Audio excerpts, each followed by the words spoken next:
টঙ্গীপুরে ঝামেলার সময় এই ছেলেটা কিরকম ভিডিও বানিয়েছিল। যারা রেলি থেকে বাড়ি পালালি তারা বাড়ি চুরি পর বোকাচোদাগুলা। এত তোরা সনাতন ধর্মের কাট্টার হিন্দু, নিজেকে হিন্দু বলিস, লজ্জা করে না বোকাচোদাগুলা।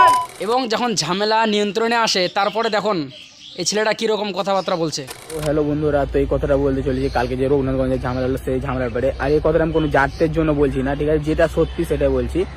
তো কাল আমাদের কিছু হিন্দু ভাইরা উপরে ঝান্ডা টাঙতে গিয়েছিল। তো হিন্দু ভাইরা, তোমাদের কি দরকার ছিল মুসলিম ভাইদের ঝান্ডাটা খোলার?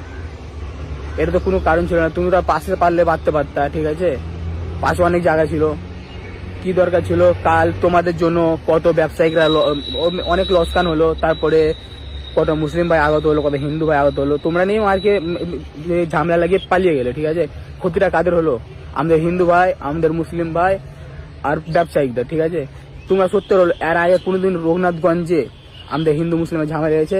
লাগেনি। কাল তোমাদের এই ছোট কারণের জন্য এত বড় ঝামেলা। কি দরকার ছিল? জায়গা তো অনেক আছে ভাই, ঝান্ডা টাঙো না। লোকের ধর্মকে কেন ছোট করতে যাবা?